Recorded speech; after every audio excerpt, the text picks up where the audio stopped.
Ang dami pong curious doon sa katanungan na ito. Tinatanong po ito ng marami.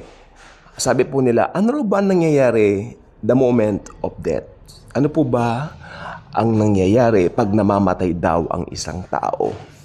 So, as living, syempre bilang mga buhay na tao, wala po tayong sagot. Yan, not until maranasan nyo. Yung isa nga biniro ko, ano bang pakiramdam pag namamatay? Gusto mong subukan, din nagtawanan kami. Di ba? Bible study po yun. Tawanan kami. Syempre ayaw namin subukan. Di ba? Ano nga po ba? Pero sumagi na po ba sa isip ninyo kung paano hihiwalay yung espiritu sa katawan? Di ba? Yung meron pong mga palabas sa TV, mga near-death experiences na nakita raw niya yung kanyang katawan na nandun sa hospital, tapos siya lumulutang na. Mga palabas po sa TV nung dekada 80 o 90, if I'm not mistaken.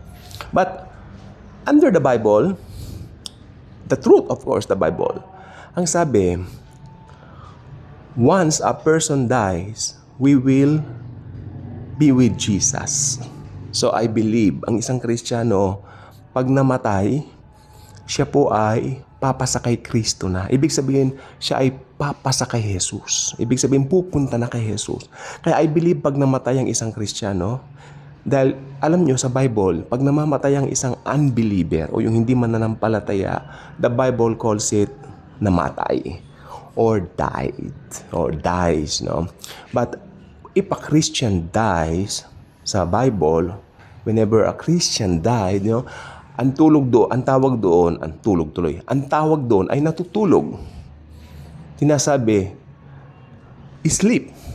Sabi nga ni Jesus, gigisingin ko itong si Lazaro sapagkat siya ay natutulog, naiidlip. So, kasi pag natutulog ka, anong pakiramdam mo? Masarap, di ba? So, doon pa lang po, binibigyan na po ng difference ni Jesus yung unbeliever sa believer. Pag sinabing namatay, tuloy-tuloy na kamatayan yon hanggang sa pangalawang kamatayan sa impyerno.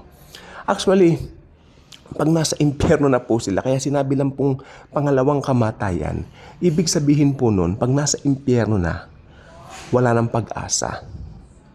Binibigyan din dito na pag nasa impyerno na, wala nang pag-asang makaalpas o makaalis paman din.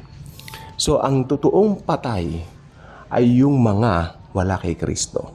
Sapagkat dito, sa buhay na ito, patay na po sila. Dahil wala sila kay Jesus, wala silang Zoe life. Pag namatay sila, gagawin pa silang panggatong sa impyerno. Ganyan po talaga, forever and ever. May hell po, may impyerno po.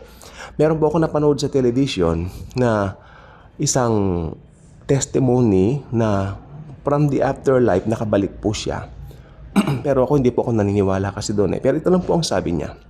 For the sake of, curiosity and all that. Meron daw tunnel. Siya raw po ay naggaganong-ganong sa tunnel. Nakita rin niya yung ibang kasama niya nasa tunnel din. Yung iba nahulog sa impyerno. Tapos siya raw pumunta sa langit at pinabalik ni Jesus. So, hindi ako naniniwala doon. Kasi I believe, pag namatay ang isang tao, he will be with Jesus forever. Diba? I believe wala nang balikan yon. Wala nang balikan yon. Dahil pag na-kay Jesus ka na, na-kay Jesus ka na. Okay? So, ang curiosity sometimes naglilid para maligaw ang ibang tao. Just because curious ka sa isang bagay, magse-search ka ng kung anong mga bagay na unbiblical.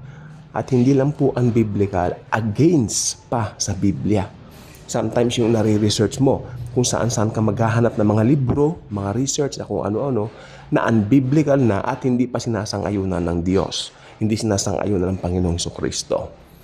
Amen? So, mag-iingat po tayo. Let's go biblical in everything, in every way. Sabi niya,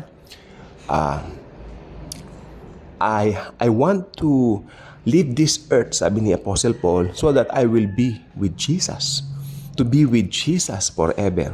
Tanda po ninyo yung katabi ni Jesus na thief, magnanakaw, na namatay, sabi niya, Lord, remember me when you come into your kingdom. Sabi ni Jesus, I'm telling you that right now, you will be with me in paradise. Isa po yun sa pinakamagandang truth na pwede natin panghawakan regarding dito sa issue ng kamatayan. Bakit po ba napaka-interesante o maraming interesadong mga tao dito sa topic na ito? Dahil ito po ay isang katotohanan na magpapatuloy ang buhay matapos malagutan ng hininga ang kahit na sino man. The only problem is saan nila i-spend ang kanilang eternity.